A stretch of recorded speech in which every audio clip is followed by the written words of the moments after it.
बिस्मिल्लाहिर्रहमानिर्रहीम। अस्सलाम वालेकुम नाज़रीन, उम्मीद करता हूँ आप सब खैरियत से होंगे। मैं हूँ अमाद मजीद, आप देख रहे हैं यूट्यूब चैनल। बड़ी खबर लेकर आपकी खिदमत में हाजिर हूँ। नाकाबिले यकीन खबर सामने आ गई है। क्या ऐसा भी हो सकता है? दिन भर की तमाम तर बड़ी खबरें आगे चलकर आपके साथ वीडियो में शेयर करूंगा। इस टाइम मामला जो है वो काफ़ी पेचीदा हो चुका है इलेक्शन का, क्योंकि सेनेट ने वहां से एक करारदाद मंजूर हो चुकी है और उस करारदाद को मंजूर करने के बाद करारदाद की एक copy election commission of Pakistan में पहुंचाई जा चुकी है। इलेक्शन कमीशन ऑफ पाकिस्तान ने जब इस दरखास्त को मौसूल किया, इस करारदाद की कापी को मंजूर करने के बाद इलेक्शन कमीशन ऑफ पाकिस्तान ने एक इजलास बुला लिया है और उस इजलास में ये फैसला होगा कि क्या इलेक्शन होंगे या नहीं होंगे। Chief election commission of Pakistan इसके ऊपर फैसला सुनाएंगे। एक तरफ से करारदाद मंजूर हुई है तो दूसरी जानब से जो यहाँ पर जमात इस्लामी है, जमात इस्लामी के सेनेटर ने एक और करारदाद पेश की है। करारदाद के ऊपर एक और करारदाद पेश की गई है और इस्तदा की गई है कि इलेक्शन वक्त के ऊपर करवाए जाएं। चीफ जस्टिस काजी फाइजा साहब ने बड़ा फैसला सुनाया था और उन्होंने कहा था कि इलेक्शन के ऊपर किसी को रत्ती बराबर भी शक नहीं होना चाहिए। अगर किसी को शक है तो वो ये शक अपनी बीवियों के साथ जाकर डिस्कस करें, सोशल मीडिया के ऊपर या प्रिंट मीडिया के थ्रू या मेन स्ट्रीम मीडिया पर आकर ऐसी बात ना की जाए। मैं इलेक्शन का कह चुका हूं, 8 फरवरी को इंतखाबात होने जा रहे हैं। अच्छा, जब ये मामलात चल रहे हैं तो साथ ही कल तो मुस्लिम लीग नून की जानब से कोई सामने नहीं आया। सिर्फ और सिर्फ हिना परवेज भट्ट साहिबा ने एक बयान जारी किया था और उन्होंने कहा था कि हम इलेक्शन टाइम के ऊपर चाहते हैं। लेकिन आज मरियम औरंगजेब साहिबा ने प्रेस कॉन्फ्रेंस करते हुए कहा, कहती हैं कि हम इलेक्शन से भागने वाले नहीं हैं, इलेक्शन से भागने वाले कोई और लोग हैं। उनका इशारा यहाँ पर तहरीक इंसाफ की जानब था और उनके जो जिस चीज की वो निशानदेही कर रही थी कि तहरीक इंसाफ वाले इलेक्शन से भाग रहे हैं और हम इलेक्शन चाहते हैं। जबकि साथ ही मरियम औरंगजेब साहबा ने एक हैरान कौन इंकशाफ किया है। वो कहती हैं कि पाकिस्तान में जितने भी मंसूबे बनाए गए हैं, जितने भी मंसूबे लगे हैं, वो नवाज शरीफ साहब ने लगाए हैं और इवन के सेहत इंसाफ कार्ड भी नवाज शरीफ साहब ने ही बनाया था, उसको अडॉप्ट किया था तहरीक इंसाफ ने। अब ये एक हैरान कुन खबर है और एक मुज़ाहिका खेज खबर है कि मरियम रज़ी साहबा को आज के टाइम से इंसाफ कार्ड याद आ गया है। देखें, मरियम नवाज शरीफ साहबा की एक ऑडियो लीक हुई थी तो उसमें उन्होंने कहा था कि सेहत इंसाफ कार्ड को बंद किया जाए। तो बाद में सेहत इंसाफ कार्ड को के प्रोग्राम को मिनिमाइज किया गया, तमाम तर चीजें की गई और जो लोग पहले प्राइवेट अस्पताल से इलाज करवा सकते थे सेहत कार्ड के ऊपर, तो अब वो प्राइवेट अस्पतालों में इलाज नहीं करवा सकते और सेहत इंसाफ कार्ड को लिंक कर दिया गया है बैतुल माल से। पहले बैतुल माल में आपको 10 लाख रुपए तक के आपको मिलते थे और आप उससे इलाज करवा लेते थे, लेकिन अब सेहत इंसाफ कार्ड को उससे लिंक कर दिया गया है।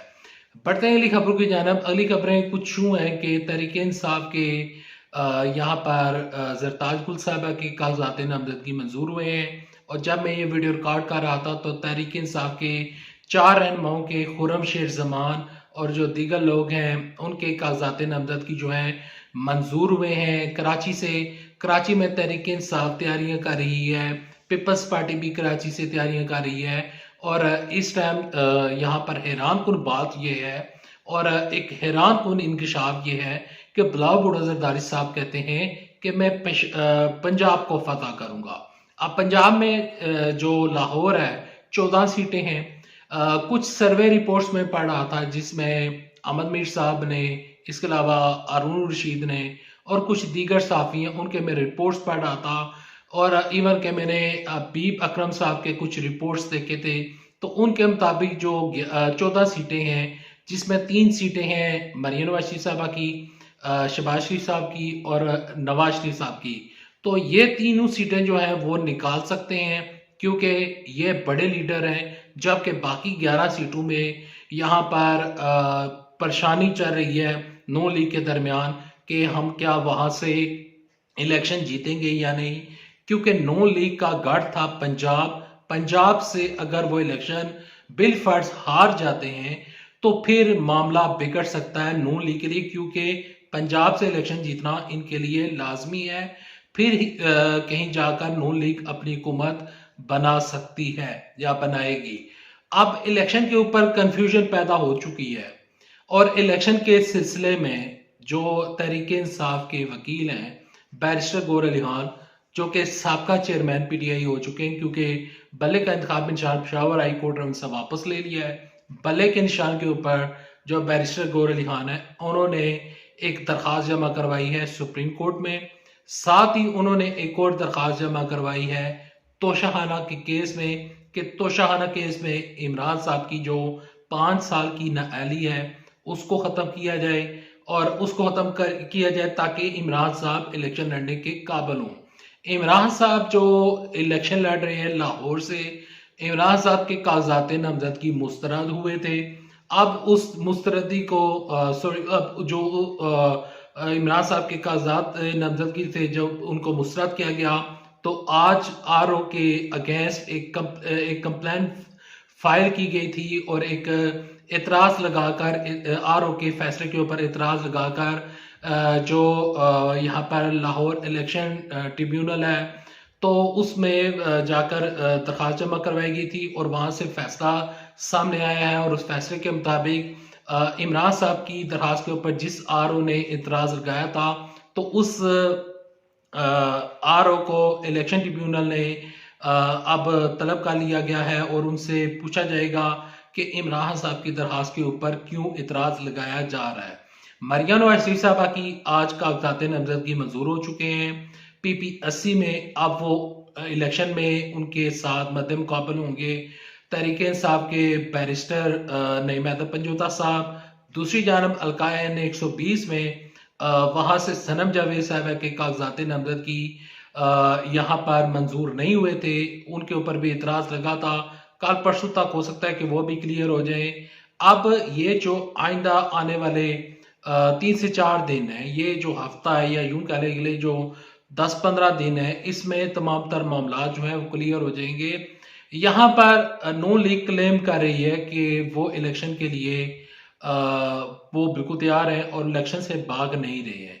तो नून लीग का काम ये बनता है कि सेनेट में जाएं और अपनी तरफ से एक करारदाद पेश करें और तहरीक इंसाफ वालों के भी काम बनता है कि वो सेनेट में जाएं और जाकर वहां पर करारदाद पेश करें। जमात इस्लामी ने अपना हक निभा दिया और उनके ऊपर जो एक बड़ा फर्ज था उन्होंने उस अपनी फर्ज की जिम्मेदारी निभा दी है और अब तहरीक इंसाफ की जानब लोग देख रहे हैं, मुस्लिम लीग नून की जानब लोगों की नजरें लगी हुई हैं कि इलेक्शन होंगे या नहीं होंगे। लेकिन सुप्रीम कोर्ट में जो दरखास्त जमा करवाई है बैरिस्टर गौहर अली खान साहब ने, तो उस दरखास्त के ऊपर सुप्रीम कोर्ट से क्या बड़ा फैसला सामने आता है। क्या जिस तरह चीफ जस्टिस काजी फैसल साहब ने कहा था कि इलेक्शन हर सूरत में होंगे, क्या वो फैसला उसी तरीके से कायम रहेगा या नहीं।